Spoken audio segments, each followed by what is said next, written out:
वक्त शदीद मसाइल का शिकार है, महंगाई से लेके दहशतगर्दी तक। अवाम तंग है। हुकूमत अपने तरीके से कोशिश तो कर रही है, लेकिन अभी तक कोई खातिर खा नताइज बरामद नहीं हुए। बल्कि बहुत सारे लोग तो ये समझते हैं कि मुल्क जिस सिमत में जा रहा है वहां उन्हें जाकर इस टनल के आखिर में कोई रोशनी नजर नहीं आती। अपोजिशन तनकीद कर रही है और बड़ी जबरदस्त तनकीद हो रही है। जो हम अपोजिशन के अराकीन को जब देखते हैं तो उनमें से सबसे वोकल हमें शेख रशीद साहब नजर आते हैं। आज वो हमारे साथ मौजूद हैं। इस वक्त जो मसाइल दरपेश हैं, क्या हुकूमत उनका हल निकाल सकती है? इस वक्त हुकूमत जिस सिमत मुल्क को लेके जा रही है वो क्या देखते हैं, आज उनसे गुफ्तगू करेंगे। अस्सलाम वालेकुम शेख साहब।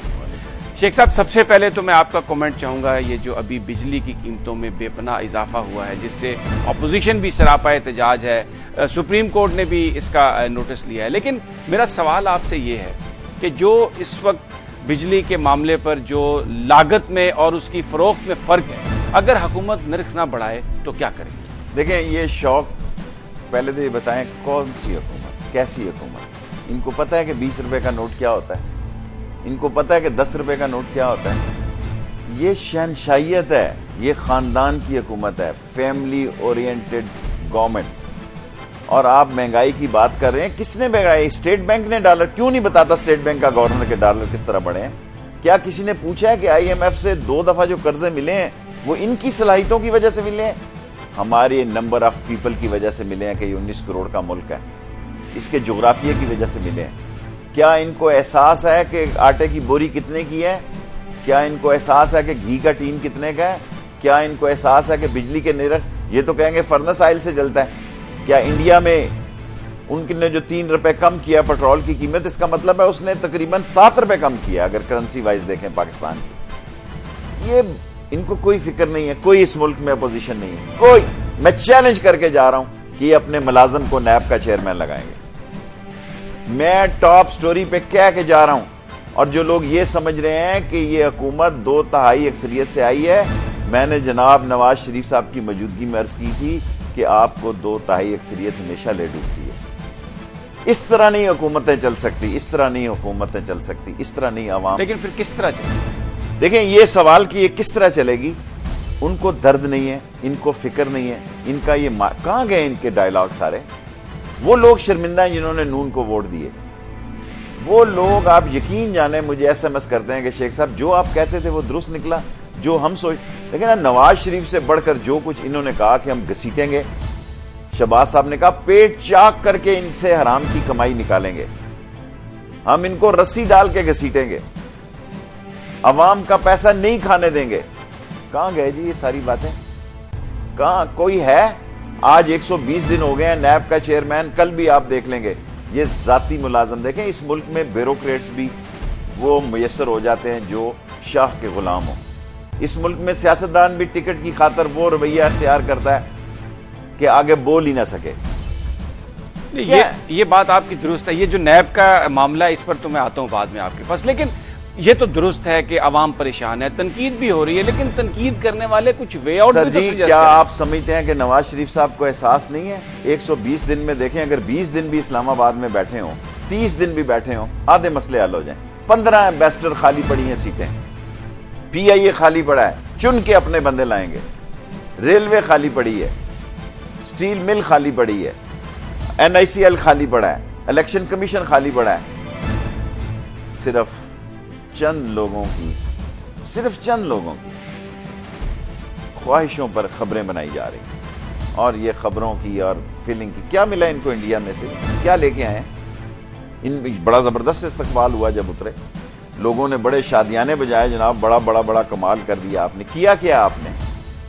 कोई एक बात बताएं जिससे कि कोई पानी का मसला, कोई सियाचिन का मसला, और 10 दिन आप वहां बैठे रहे।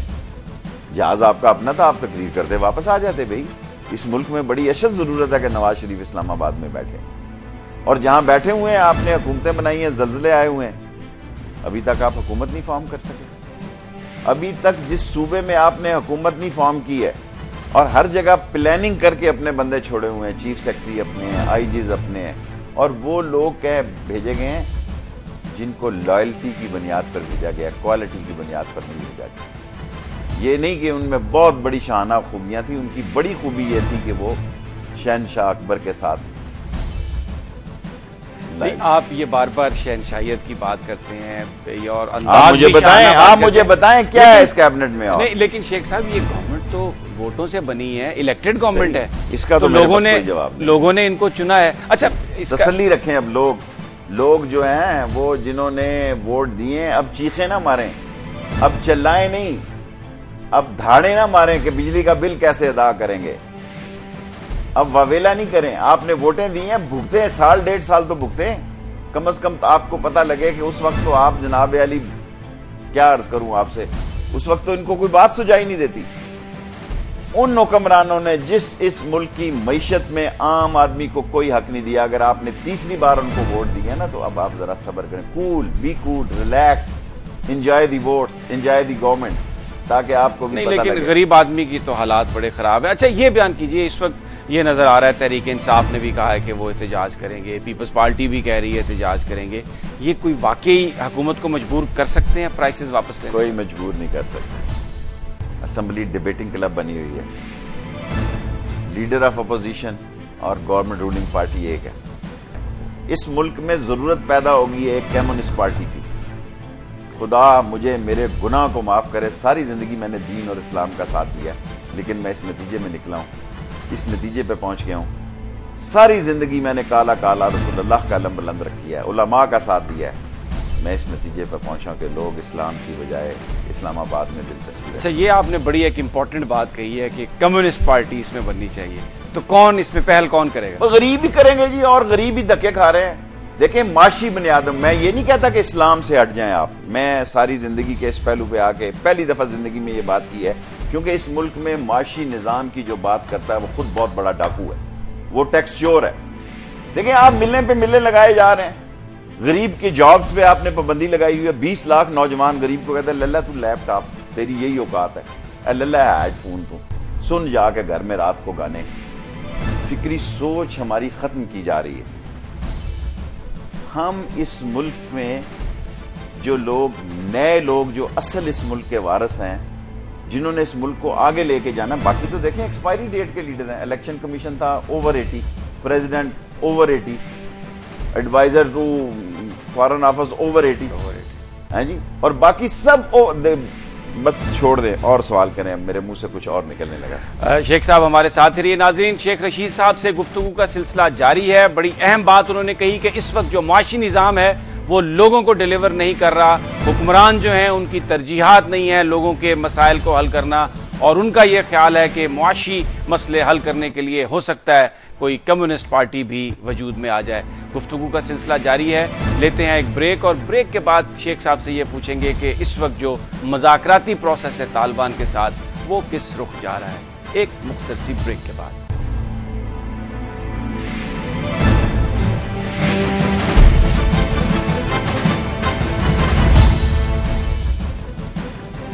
Welcome back. शेख रशीद साहब से गुफ्तगू हो रही है पाकिस्तान के मसाइल के हवाले से।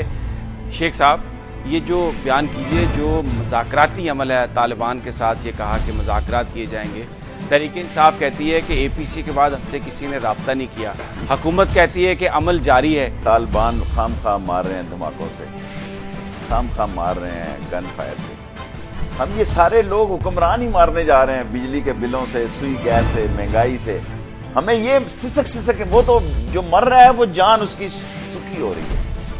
मरना भी आसान नहीं है। मैं 2 दफा ये एक दफा दूसरी दफा दोहराना चाहता हूँ, 18-20 हजार रुपए का मुर्दा पड़ रहा है, 25 हजार रुपए का भी। ये मैं खत्मों की बात नहीं करता, आम छोटे मोटे खत्म पे आम मौलवी जाता ही नहीं है। देगें चढ़ी हो, टेंट लगे हो, बड़े आदमी की मौत हो, गरीब आदमी की मौत 18 से 22-23 हजार रुपए पे पड़ रही है। 9,880 रुपए की बड़ी खबर है। एक आदमी के पास 3 महीने की तनख्वाह रखे, 4 महीने की तनख्वाह रखे, फिर अपने किसी बुजुर्ग को दफना सकता है, वरना उधार पैसे मांगेगा। और बड़ा जागीरदार इंतजार करता है कि ये जमीन बेचेगा, इसका बाप मरने लगा। जो 4 किले जमीन है उसने बेचनी है बड़े आदमी को, क्योंकि उसके पास पैसे नहीं है। देखिए, आप किस चीज पे फिलॉसफी, आप मुझे बताएं, आपने 120 दिन में क्या काम किया? क्या आपने लॉ एंड ऑर्डर को बेहतर किया जी? क्या आपने इस मुल्क में पॉलिसी दी है? आप बिजली खेल रहे हैं। 600 अरब रुपए के आपने नोट छापे हैं, $5 बिलियन के, और अपने चहेतों को दिए हैं। अपने चहेतों को दिए हैं। दाता दरबार का लंगर तो नहीं ना, सरकार के पैसे हैं कि बांटा जाए। और क्या बिजली आपने, मैं कह चुका हूं कि लोग कहेंगे या अल्लाह वो लोड शेडिंग बेहतर थी। 2 दफा बिल आने दें इन लोगों को। आज तो कोई एसेट बेच के बिल दे देंगे, अगली दफा भी दे, तीसरे महीने का कहां देंगे। महंगाई फाहशी को जन्म दे रही है, महंगाई गैरतों के सौदे कर रही है। आदमी बच्चे को पढ़ाए, मकान का घर दे, फीस दे, घर चलाए, ये आम आदमी के बस की बात नहीं। और जो क़यादत हम इंतखाब करते हैं, महंगाई उसका मसला नहीं है, उसका अकाउंट डॉलर में। देखें उस आदमी को काम करने की क्या जरूरत है। शेख साहब, सबसे बड़ा जो महंगाई का एक मसला, गुर्बत का, बेरोजगारी का, वो ये बताया जाता है मुल्क के जो हालात हैं, क्योंकि बैरूनी सरमायाकारी तो हो नहीं रही। अल्लाह आपका अब ये जो इस चीज ये बात लोगों को समझ नहीं आ रही कि फॉरेन इन्वेस्टमेंट तो है नहीं है। जब फॉरेन इन्वेस्टमेंट है नहीं है तो स्टॉक एक्सचेंज को मसनूई तौर पर अकील डैडी साहब और मंशा साहब और ये सारे ये कितना जिंदा रखेंगे आप जी? कितनी वाइट मनी करेंगे आप लोगों की? कितनी वाइट मनी करेंगे आप लोगों की? देखा लोगों की बेसिक, क्या इंडिया ने 69-70 से रुपया अपना लाए नहीं 62 रुपए पे? डंडा चलाते हैं वो लोग आप खुश करने के लिए। आप देखें आपकी चॉइस क्या है। इस मुल्क में कहत नहीं है क़यादतों का, आपकी चॉइस है लॉयल्टी, नॉट इक्वालिटी। अगर वो 8-9 रुपया अपना कम कर सकता है। इस असेंबली में इतनी मज़ाक़ खेज बात हुई है कि मिनिस्टर कहता है जी कि इससे एक्सपोर्ट बढ़ जाएगी अगर पाकिस्तान डी वैल्यू होती है करेंसी। और वो जो रखा है सागदार इन्होंने, उसकी सरिश्त में शामिल है कि अगर करेंसी डी वैल्यू हो, अगर करेंसी डी वैल्यू हो तो उसको इनकी फिक्र नहीं है इन चीजों की। उनको इनकी फिक्र नहीं है कि इससे आम हालात में क्या फर्क पड़ेगा। लेकिन कल परवेज रशीद साहब ये कह रहे थे कि ये जो हमने महंगाई की है, बिजली की कीमत में इजाफा किया है, ये तो एक हमने नेकी की है इस मुल्क की मईशत को संवारने के लिए। अल्लाह ताला ने नेकियों के लिए इनको बुलाया। चौधरी निसार साहब कहते हैं एपीसी से कोई राब्ता नहीं हुआ। निसार साहब इंटीरियर मिनिस्टर हैं, परवेज रशीद साहब मेरे दोस्त हैं, महल्लेदार हैं। वो कहते हैं अंदर हम राब्तों में। फिर उन्होंने कंट्राडिक्शन की कि अभी तक कोई राब्ता नहीं हुआ। कल सरताज अजीज, लेकिन आप मुझे बताएं 1 in 9 आप हैं नवाज शरीफ साहब, फॉरेन मिनिस्टर आप हैं, डिफेंस मिनिस्टर आप। अगर सारी मिनिस्ट्रियां गिनूंगा तो आपके 1 घंटा खत्म हो जाएगा ये। और जानकारी मिलने आए, लोग कहते हैं जी प्राइम मिनिस्टर, क्या ओबामा नवाज शरीफ साहब को वहां नहीं मिल सकता था? 23 तारीख को फिर जाएंगे 8 दिन के दौरे पे। इस मुल्क के जो गंभीर तरीन मसाइल हैं उसके लिए सबको फिक्र करने की जरूरत है। फिक्र करने की बजाय ये समझा जाता है मुर्दा कौम है, गुजर जाओ इनके ऊपर से, घोड़ों की टापों से गुजर जाओ। अब ये जो उलमा का एक आया है बयान, तालिबान से कह रहे हैं कि जी आप भी बंद कर दें, तालिबान कह रहे हैं जी हम भी इस पे मुस्बत इसका जवाब देंगे। इस तरह से मामला तय किए। देखें जलंधरी साहब बड़े काबिल एहतराम हैं, तकी से उस्मानी साहब भी और शफी साहब भी और सलीम साहब भी, एक अच्छी बात है। लेकिन तारीख और वक्त बताता है कि इन दी एंड इनकी भी बात नहीं मानेंगी। मेरे लिए बड़े काबिल एहतराम है, मैं जब भी मुल्तान जाऊं जलंधरी साहब के पास खाना भी खाता हूं, तो मेरी एक रिश्ता है, तल्लक है। But this is a hard fact. देखें मुझे वो पेशावर के आलम दीन साहब का, हसन साहब का, बहुत बड़े आलम दीन थे, जब उन्होंने ये फतवा दिया कि जनाब अली के खुदकुश पाकिस्तान में हराम है, उनको भी मार दिया गया। पाकिस्तान में इन उलमा का बहुत एहतराम है। अल्टीमेटली लेकिन जो आप वीडियो दिखा रहे हैं, जर्नैल को उड़ाया जा रहा है, बच्चे बच्चे भी देख रहे हैं। एक शहर में मियांवाली में 2 जर्नैलों की लाशें जाती हैं। नहीं, ये सारी बातें सही हैं। मुझे ये बताएं, ये जो सारी सियासी क़यादत वहां पर मुत्तफिक हुई एपीसी में और सबने कहा जी कि आप मुज़ाकरात करें, सारी क़यादत पीछे हो गई है। सारी क़यादत, उसमें कहीं नहीं लिखा था कि आइन को मानेंगे ये लोग, हथियार फेंकेंगे ये। मैकेनिज्म की बात करारदाद में आप लाएं, मुझे दिखाएं, करारदाद मंगवाएं। पहली एपीसी में, दूसरी एपीसी में मैकेनिज्म की बात थी, अब जाके वॉल स्ट्रीट में नवाज शरीफ साहब ने ये बात की है। उस करारदाद में इसका कोई जिक्र नहीं। वहां तो रजिया भट्ट के नावल और जंग आजादी की तहरीकों पे बात करते रहे। उस करारदाद में इस मैकेनिज्म की कोई बात नहीं है। और ये बात हर आदमी चाहता है कि मामलात सिमटें, मामलात को किसी हल पे ले जाया जाए। लेकिन क्या आप इसके लिए सीरियस हैं? नहीं, ये फिर क्या मजबूरी थी सियासतदानों को कि मैकेनिज्म के बगैर उस कॉन्फ्रेंस के एलामिये पर दस्तखत ये उनसे पीछे जिन्हें, मुझे तो उन्होंने बुलाया नहीं, एक वाहिद आदमी उन्होंने कहा कि ये इस काबिल नहीं है क्योंकि ये डिसेंट नोट लिखेगा। मैंने तो यही बात करनी थी जो आज टीवी चैनल पर होता हूँ, यार मैकेनिज्म तो तय करो। अगर आप कहते हैं कि आपके आज सरताज अजीज साहब ने कहा कि हमारे थर्ड पार्टी चैनल से जो आदमी कहता है कि मैंने राब्ते में हूं, तालिबान उसको इनकार करती है कि हमारे साथ कोई राब्ता नहीं है। पाकिस्तान के अंदर से ही अगर राब्ते हो तो अच्छी बात है, करें, इसको फाइनल करें ना। मधानी में लेके रड़के तो नहीं कि जनाब ये पड़ा हुआ है और पड़ा रहे। अच्छा, एक बात पे और आपका कमेंट चाहिए। हुकूमत बनती है इलेक्शन जीत के, मैंडेट लेके, और उसे ये इख्तियार होता है वो फैसले करे। अमेरिका में हमने देखा गवर्नमेंट शटडाउन होगी, कोई सियासी जमात अपने मौकफ से नहीं हटी, वो कहते हैं हमारा ये मैंडेट है। ये हमारे यहाँ एक अजीब रीत चल पड़ी है कि हुकूमत कोई चलती नहीं है एपीसी के बगैर, सबको इकट्ठा करके जी ये हमें मैंडेट देंगे तो हम चलेंगे। तो फिर इलेक्शन कराने का क्या फायदा, सबको मिलकर ये हुकूमत दे दें। अगर आपने नवाज शरीफ साहब की वो तकरीर सुनी हो जो इल्वदाई तकरीर आसफ जरदारी साहब के एजाज में कही गई है, आप यकीन जाने आप सोचते कि मैं आसफ जरदारी को वोट देता। और जब मैं कहता हूं कि 15 एम्बेसडर नहीं आए, उसमें लंदन आप रहे हैं, हाई कमिश्नर साहब का क्या नाम है, वाजिद शमसल हसन साहब को, कि जो नैब वो सारी फाइलें नैब की और लेके निकल रहे थे स्विट्जरलैंड से ट्राली पे लोडर की तरह, पीआईए के लोडर की तरह, उसको कहा तू रह गैर महीना मुद्दत के लिए। क्या इस मुल्क में कहत है लोगों का? क्या नवाज शरीफ की टीम में लोगों की कमी है जी? जिस शख्स के पास 2/3 अक्सरियत है, क्या उसके पास लोगों की कमी है? इसका मतलब है ये दोनों पार्टियां अंदर से मिली हुई थी और मिली हुई हैं, जिसका सबूत आपको नैब का चेयरमैन जब अनाउंस होगा पता लग जाएगा। मैं तो आज दूसरी खौफनाक बात कहने लगा हूं कि चीफ जस्टिस साहब जितना अरसा में गैर मुइना मुद्दत तक, जितना अरसा वो उन्होंने घर में रहे हैं, उन्होंने काम नहीं किया, वो फैसला ले और उस फैसले को शामिल करें अपनी टेन्योर में, इजाफा करें अपने टेन्योर। बहुत अहम बात की है शेख रशीद साहब ने। उनका यह कहना है कि चीफ जस्टिस ऑफ पाकिस्तान के वो 17 माह जो उन्होंने काम नहीं किया उनको दोबारा देने चाहिए। इस हवाले से कोई फैसला होना चाहिए क्योंकि चीफ जस्टिस के जो फैसले हैं या उनकी मौजूदगी पाकिस्तानियों के लिए निहायत अहम होगी। ये एक अहम मामला उठाया है शेख रशीद साहब ने। लेकिन नाजरीन, गुफ्तगू तो हम जारी रखेंगे शेख साहब से एक मुख्तसर से वक्फे के बाद।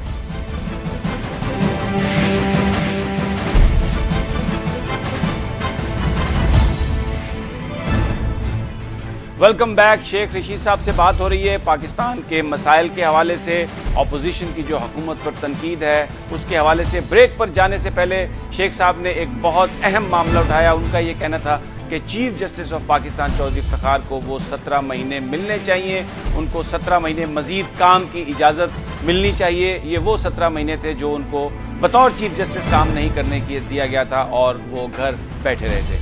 शेख साहब, ये मामला आपने जो उठाया बड़ा अहम है। इस हवाले से जमशेद दस्ती साहब ने एक प्राइवेट मेंबर्स डे पर अपनी प्राइवेट बिल भी जमा करवाया एक्सटेंशन के लिए। कानूनी तौर पर ये कैसे हो सकता है और क्या ये हुकूमत करेगी? There is always face behind a case. It's a very very serious time for the life of this country और for the life of a poor man. गरीब आदमी के लिए कौन बिजली की महंगाई को रोकेगा? यहां आके मैं मुजाहरा कर देगा अवामी मुस्लिम लीग 200 बंदे का, उसकी बिजली रुक जाएगी जी, डॉलर रुक जाएगा जी। आप मुझे बताएं, अगर चीफ जस्टिस साहब 17 महीने, अगर चीफ ऑफ आर्मी स्टाफ 3 साल की एक्सटेंशन हो सकती है, एक पूरा टेन्योर मिल सकता है, it's not extension, which is a good sign. तो अगर चीफ जस्टिस वो 17 महीने लेता है तो उसका मेमो गेट वहां पड़ा हुआ है, गद्दारों का फैसला करना है उसने। कौन करेगा मेमो गेट का फैसला? कौन लाएगा स्विट्जरलैंड की? नवाज शरीफ स्विट्जरलैंड से पैसे नहीं लाएगा, नहीं लाएगा। एक सरे महल सबसे पहले नवाज शरीफ साहब ने निकाला कि दिस इज ए सरे महल। कोई है जिक्र करता है? $6 मिलियन की कोई बात करता है इस मुल्क में? कोई नहीं करेगा। चीफ जस्टिस, अब इस सियासी पार्टियां अंदर जो है फ्रेंचाइज भेज दी आसफ जरदारी ने नवाज शरीफ साहब को। नवाज शरीफ साहब ने, at a good businessman, he accepted this offer. उसने कहा कदम बढ़ाओ नवाज शरीफ, हम तो यही कदम बढ़ाना है उन्होंने, हमें रोंद के गुजरना है। तो फिर चीफ जस्टिस को रुकना चाहिए। कोई और मुझे आस उम्मीद नजर नहीं आती इस जमहूरियत के लिए, इस गरीब अवाम के लिए, क्योंकि ये वह चीफ जस्टिस है जो डिफेंस कॉलेज में जाके फौजी जर्नलों के सामने कहता है कि अगर किसी ने जमहूरी हुकूमत को छेड़ा तो मैं आर्टिकल 6 लगाऊंगा। और आज के हालात में जो हालात बढ़ते चले आ रहे हैं, ये एक शख्सी हुक्मरानी आ रही है, खानदान की हुक्मरानी आ रही है, कोई बोलने वाला नहीं, कोई आदमी जमहूरियत के खिलाफ बात नहीं कर सकता, ना करनी चाहिए। तो ये भी एक जमहूरी कानून का जवाब है, जिसको आज मैंने पहली दफा सोच के कह रहा हूं, जितनी अल्लाह ने मुझे अकल दी है, गरीब आवाम के लिए कह रहा हूं, वरना तो ये कल मुर्गी का रेट 500 रुपए किलो कर देंगे फार्मी का। हर उस चीज देखो ना, इस मुल्क में, एक मिनट आप मुझे देंगे, ये सियासत से हट के जरा बात है, 13 चीजें गरीब आदमी खाता है, 12 चीजें, एक चीज और निकाल दो, साबन खाता नहीं, इस्तेमाल करता है। आप 12 चीजों की बेस निकालें, ये बड़े लोग, मुर्गी देख लें, घी देख लें, फ्लोरिंग देख लें, जो 12 चीजें बेसिक नेसेसिटी हैं गरीब आदमी की, वो ये लोग बनाते हैं। हम इनकी मार्केट है, रेट ये निकालते हैं। जब चीनी का यहां कम होगा भाव, ये टीसी वो ट्रेड ऑर्गेनाइजेशन को कहेंगे, वो गोडाउनों में रखेगी 1000 बोरी कीमत, उसकी 10 करोड़ देके एडवांस उनसे ले लेंगे। जब तेज होगी वहां, हम इनकी मार्केट हैं, हम इनके मजारे हैं, हम इनकी वो मार्केट हैं जो 12 चीजें जिंदगी गुजारने के लिए खाने पे मजबूर हैं, और ये वो ट्रेडर हैं, ये वो इंडस्ट्रियलिस्ट हैं, ये 12 चीजें हमें सप्लाई करते हैं। इनकी तो सब, मुझे बताएं असेंबली में किसी ने, एक अकेला आदमी शेख रशीद, मैंने कौम से वादा किया था जान दे दूंगा, लड़ूंगा, जो मेरी अकल है मैं सच बात करूंगा, मैं अपोजिशन का रोल अदा कर रहा हूं, स्पीकर साहब का अल्लाह भला करे, जो कौमी असम्बली के 400 मेंबर अपनी असम्बली के अंदर, जो डिस्पेंसरी के अंदर करोड़ों रुपए की करप्शन नहीं पकड़ सकी। हम मेंबर खाते रहे दवाइयां जी, हम प्लास्टिक सर्जरियां करवाते रहे, करोड़ों रुपए का हमारा बजट हो, एक छोटी सी डिस्पेंसरी 4x6 के कमरे में, और गरीब की जितनी दवाई है हम खा जाएं। हम अवाम के मुंतखब नुमाइंदे हैं। आप मुझे बताएं कि अवाम का मुंतखब नुमाइंदे का तो ये फर्ज है कि भाई अपना सफीना होने के बावजूद अगर डूबता है तो डूब जाए, लोग किनारे लग जाए, लोगों को फायदा हो। इस वक्त जितनी मायूसी तारी है, जिन जिन लोगों की तरफ लोग देखते हैं उनकी तरफ से मायूसी आ रही है। लेकिन शेख साहब, ये जो आपकी जो ख्वाहिश है, इसके लिए तो या आइन में तरमीम की जाए, क्योंकि फुल एक सुप्रीम कोर्ट, कोई तरमीम की जरूरत नहीं है, फुल कोर्ट बैठ के फैसला करे। फुल कोर्ट का क्या फैसला है कि 17 महीने नहीं लिए जा सकते? किस जगह लिखा है जी? मैं भी लॉ पढ़ा हूं, अगर वक्त ने इजाजत दी ना हो, मैं भी काला कोट पहनूं। किस कानून में लिखा है कि वो अपने 17 महीने नहीं ले सकते? तो ये सब सीधे हो जाएंगे 17 महीने के अंदर। और चीफ जस्टिस साहब अहद कर लें कि चोर को सलाखों के पीछे भेजना, चाहे वो शेख रशीद क्यों ना हो। जो स्टे ऑर्डर मिले हुए हैं नैब के केसेस के, वो खत्म करने हैं। जिन जिन इनकम टैक्स चोरों ने करोड़ों रुपए के स्टे ऑर्डर लिए हुए हैं, कितने हजार, 40,000 दरखास्तें करप्शन की नैब के अंदर पड़ी हुई हैं। कौन लगाएगा? कोई नहीं लगाएगा। तो फिर आप कोर्ट में मूव करेंगे, आप दरखास्त देंगे, या असेंबली में उठाते हैं इस मसले को? मैं तो असेंबली में कह सकता हूं, मैं तो रोज सुबह जाके बिलाखिर स्पीकर भी तंग होकर कहता है कि ये आप कोई लीडर ऑफ अपोजिशन है। लेकिन असेंबली के जो अक्सरियती पार्टी है वो तो ये नहीं मानेगी। मानेगी क्यों नहीं? वो ऊपर से इशारा होगा तो पता लग जाए। देखें ना, असेंबली तो देखें, रिमोट कंट्रोल। आज की असेंबली भी रिमोट, आज की असेंबली में आप वजीरों का 2% शमूलियत मुझे बता दें, डेटा निकाल लें आप असेंबली की। एक शेख आफ्ताब बैठा होता है सवालों का जवाब देने के लिए। नहीं, मियां नवाज शरीफ साहब तो कहते हैं मैं किसी से कोई डिक्टेशन नहीं लूंगा और कोई remote control. Let's go in practical. मैं डिक्टेशनों पे नहीं जाता। मैं ये कहता हूं, क्या कौम ये पूछने का हक रखती है कि इस मुल्क का वजीर आजम 120 दिन में एक दिन भी सेनेट में नहीं गया? ये चीजें अवाम को बताएं ना कि जमहूरियत की शान है कि आदमी कौमी असम्बली से निकले सेनेट में जाए। जिस कौमी असम्बली में 2 वजीर से ज्यादा तीसरा वजीर देखने को नहीं मिलता, और जिस कौमी असम्बली ने, जिन लोगों ने आइन नहीं उठाया हुआ, हल्फ नहीं उठाया हुआ, वो लोग कौमी सलामती के फैसलों में बैठते हैं। और बाज ऐसे चेहरे हैं जिनको मैं नहीं शिनाख्त करता। जब मैं ये कहता हूं कि यार ये मैंने फोटो देखी है सऊदी गजट में, ये पता नहीं नवाज शरीफ साहब के साथ बैठा है और आगे कौन बैठा है, फिर लोग मुझे टेक्स्ट करते हैं फलां आदमी। आप मुझे दुनिया का कोई कानून बताएं जहां फैसले होते हैं वहां औलाद को और दोस्तों को बैठाया जा सकता है जिन्होंने आइन हल्फ ना उठाया हो। इसलिए मैं समझता हूं आइन कानून की हुक्मरानी के लिए मैं समझता हूं कि अगर चीफ जस्टिस साहब 17 महीने लेते हैं तो बेहतरी होगी, वरना तो ये बिजली का 440 वोल्ट का हमें करंट लगाएंगे और ये लोग दुआ मांगेंगे कि वो लोड शेडिंग अच्छी थी। किसी ने इस मुल्क में नोटिस लिया कि जो डिक्टेटर था उसने 12 साल तक 62 रुपए डॉलर रखा है, 112 पे डॉलर चला गया था, ये अमेरिका से फोन आया कि सेल करो, मंडी में फेंको, क्योंकि ये अपने रिजर्व दिखाना चाहते हैं, चाहे हमारी लाशों पे रिजर्व बढ़े। मर गए ओवरसीज पाकिस्तानी मेहनत कर करके अपने घर वालों को ला कर देने के लिए। क्या दिए? शेख साहब के साथ हमारा गुफ्तगू का सिलसिला जारी रहेगा। ब्रेक के बाद शेख साहब से पूछेंगे कि इस वक्त जो कराची के हालात हैं और जो MQM इस वक्त अपनी शिकायत का इजहार कर रही है, उनमें किस हद तक सदाकत हो सकती है। लेकिन ये सब एक ब्रेक के बाद।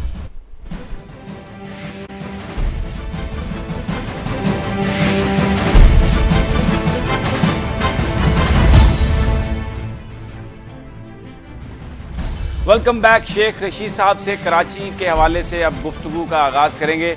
शेख साहब, कराची में अब MQM ने यह कहा है कि वो टारगेटेड ऑपरेशन में उनको निशाना बनाया जा रहा है। जो बंदे गिरफ्तार किए जा रहे हैं वो सिर्फ इसलिए पकड़े जा रहे हैं कि उनका ताल्लुक उनकी जमात से मीडिया ट्रायल किया जा रहा है। देखें, हमारे दोस्त हैं उनमें से काफी सारे, first time in the life of MQM की पूरी जिंदगी में इन्होंने खुद मुतालबा किया कि 245 लगाया जाए, फौज के हवाले किया जाए। हालांकि मैंने गलती से एक दफा ये बात कह दी थी और सत्तार साहब मुझे उन्होंने लहदगी में कहा, शेख भाई आपने क्या बात की? मैं समझता हूं कि फौज की बजाय नीम फौजी दस्तों ने यह किया तो इनकी चीखें निकली हैं। यह नहीं हो सकता कि लियारी में ऑपरेशन हो, यह नहीं हो सकता कि सोराब गोट में हो, मच्छर कॉलोनी में हो, दूसरी जगहों पे हो। देखें, कराची एक तरफ पुल से एक तरफ और है, दूसरी तरफ और है। असला सबके पास है कराची में। मैं ये नहीं कहता कि असलों से कोई पाक है, बट हार्ड फैक्ट ये है कि MQM एक हकीकत है सियासत की। MQM के खुद फायदे में ये जाता है कि उनके साथ अगर कोई नापसंदीदा लोग हैं, अगर कोई बाताखोर हैं, अगर कोई टारगेट किलर है, लेट देम फिनिश। और उनका एजेंडा भी यही था। जब उन्होंने 245 का मुतालबा किया, मेरे ज़हन में ये बात थी कि ये ठीक लाइन एंड लेंथ पे खेल गए हैं कि इन लोगों से निजात होनी चाहिए। लेकिन अगर लड़ाई झगड़े और फसाद की तरफ बात बढ़ी तो अब कराची एक ऐसा हब है जहां के हर मकतबा फिक्र और कौम का आदमी है। जब तक वहां पान सुपारी की दुकान के साथ पठान का खोखा महफूज नहीं होगा और दीनी मदरसा महफूज नहीं होगा। देखिए, एक बहुत बड़े हजारों तुलबा की तादाद, और मुझे अफसोस के साथ कहना पड़ता है कि अगर इन्होंने अपने मामलात ना ठीक रखे तो आखिरी लड़ाई जो है उनकी जो है MQM वर्सेस तालिबान या MQM वर्सेस ABCD वो कराची में होके रहेगी। नहीं, लेकिन शेख साहब, कल जो बयान आया रेंजर्स ने कि जी अगर उन्होंने रेड भी किया था MQM के दफ्तर पर, तो बाद में ये कि वहां से भारतीय असला बरामद हुआ है। भारत का लफ्ज असले में शामिल करना, ये कुछ वो दोबारा जो एक पुराना एजेंसीज का खेल है जिसका भी मीडिया ट्रायल करना। इस वक्त पाकिस्तान में विक्रस राइफल जो है, मैं MQM के हवाले से नहीं बात कर रहा, बलूचिस्तान में विक्रस राइफल यूज हो रही है इंडियन और एक और मुल्क के ग्रेनेड। 70 रुपए दर्जन केला होगा या 120 और 27 रुपए का ग्रेनेड मिल रहा है। बोरी मंगवा लें आप इस मुल्क में। देखिए ना, इस मुल्क में तो हलीम की दुकान वाले के पास भी 12 बोर का और 30 बोर का उसके दराज में कोई मुल्क है जिसके सराहने पे कई लोग मर रहे हैं आजकल। जिस सुबह उठ के न्यारी लेने जाओ जनाब अली, सुबह उठ के जाओ, पहली गन 12 बोर देखनी पड़ती है, न्यारी वाले के बाहर भी वो खड़ा है। सो जिस मुल्क में 42-43 मेन इंपॉर्टेंट केस हुए हैं, 40 लोग छूट गए, कोई शहादत ही नहीं देता। सो ऐसे आलम में एक ऐसा वक्त आएगा कि लोग नकाब पहन के फैसले करेंगे। इसलिए मैं कहता हूं, बगैर नकाब के अगर चीफ जस्टिस 17 महीने और लगा ले, इस मुल्क को ठीक कर जाए, सियासतदानों से यह मुल्क ठीक नहीं होने जा रहा। माजरत के साथ मैं खुद 8 दफा वजीर रहा हूं, कौम के सामने ये बात कहना चाहता हूं, क्योंकि सियासतदान सारी कौम को अपनी औलाद नहीं समझ रहा।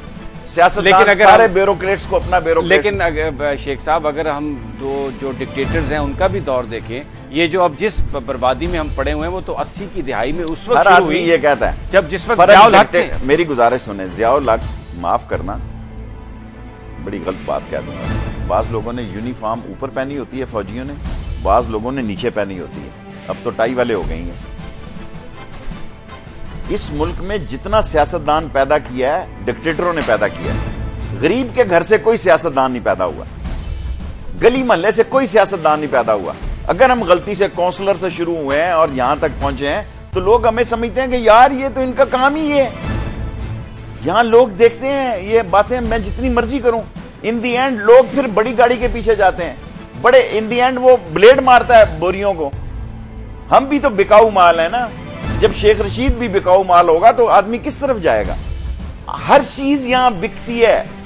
आप शुरू हो वासा से, एलडीए से, पटवारी से, थाने से, एक्सीएन से, रजिस्ट्रेशन से। जब माशरे में दौलत इंसान की शिनाख्त रह जाए फिर इज्जत, गैरत और मुकाम कोई चीज नहीं होता। लेकिन शेख साहब, जो पाकिस्तान का गरीब आदमी है, जो किसान है, जो मजदूर है, वो तो छोड़े उसने तो कभी सौदा नहीं कल किया। मेरे पास सिंध के बड़े आए थे मजारे बेचारे। मैं कहा अच्छा हुआ तुम्हारे साथ एक दफा और हो। वोट देते हुए तो तुम जागीरदार को वोट देते हो, वोट देते हुए तो कहते साईं क्योंकि उसे पता थाने में अंदर करा देगा। ये निजाम बदलना चाहिए, जमहूरियत का ये सिस्टम बदलना चाहिए।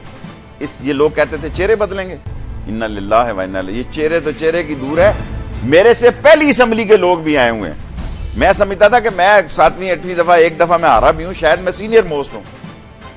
वो पाको हिंद जब ईस्ट और वेस्ट पाकिस्तान की असेंबली के लोग भी आए हैं, आपने निजाम क्या बदलना है? आप तो चेहरे नहीं बदल सकते। ईस्ट और वेस्ट पाकिस्तान की असेंबली के लोग मौजूद हैं। अच्छा, आपने अभी बात की अपनी गुफ्तगू में, ये इदारों की भी, बल्दियाती इदारों के भी हवाले से बात की, काउंसलर की आपने बात की। ये बताइए, ये तो नॉन पार्टी बेस्ड इलेक्शन करवाने हो जाएंगे, पार्टी बेस्ड ही होंगे। मुझे पूरी उम्मीद है कि कोर्ट्स में ये केस हारेंगे। मैं कोर्ट से उम्मीद रखता हूं। इलेक्शन कमीशन कहता है कि हम सिंबल नहीं अलाउड कर सकते पार्टी बेसिस, जो सिस्टम, जो जिस मैकेनिज्म के तहत ये इलेक्शन। देखिए, इसलिए मैं कहता हूं ना, सारे इस मुल्क का निजाम बदलने की जरूरत आ गई। इस निजाम में देखें, मौलाना फजलुर रहमान ने कहा धांधली नहीं धांधला हुआ है। आसफ जरदारी साहब ने कहा सिंध से हम ठीक हैं, राजनपुर पे आके हमारे साथ हाथ हो गया। अल्लाह आपका भला करे। इमरान खान साहब आपके सामने ही हैं। उन्होंने तो 4, 10, 25 सीटें की हैं। मैंने उनको कहा था 60-65 करो। जिस दिन अंगूठे आ गए, जिस दिन किसी ने यह कह दिया कि इस मुल्क में अंगूठों की शनाख्त की जाए 150 पोलिंग स्टेशनों में, यह इलेक्शन गरक हो जाएगा। यह इलेक्शन अपनी अहमियत खो जाएगा अगर 50 हलकों में अंगूठे की वेरिफिकेशन आ जाए। ये इलेक्शन अपनी मौत। लेकिन शेख साहब, फिर ये तो एक बड़ी कंट्राडिक्शन है। देखें, लोग हमें देते हैं। नहीं शेख साहब, एक कंट्राडिक्शन लोग हमें देते हैं। अदलिया ने ये इलेक्शन करवाए हैं, आप कह रहे हैं कि जज साहब की 17 महीने की एक्सटेंशन हो जाए। तो ये इलेक्शन तो अदलिया ने करवाए। जो भी कराए हैं, मैं जजों के मामलात को काबिल एहतराम को समझते करता हूं कि चीफ जस्टिस कम से कम गरीब के लिए कोई 100 मोटर तो लेता है। यहां डेट पड़ गई तो मेरी पूरी टन्योर निकल जाएगी, तो फिर डेट पड़ेगी। चीफ जस्टिस ही होगा, अगर बिजली की निरख पे नोटिस लेगा तो कोई बात बनेगी। चीफ जस्टिस साहब ही होंगे जो कहेंगे यार इतने अरबों रुपया उसने वापस लाया, और कोई ला सका है? किसी ने एक अफसर को निकाला है जी।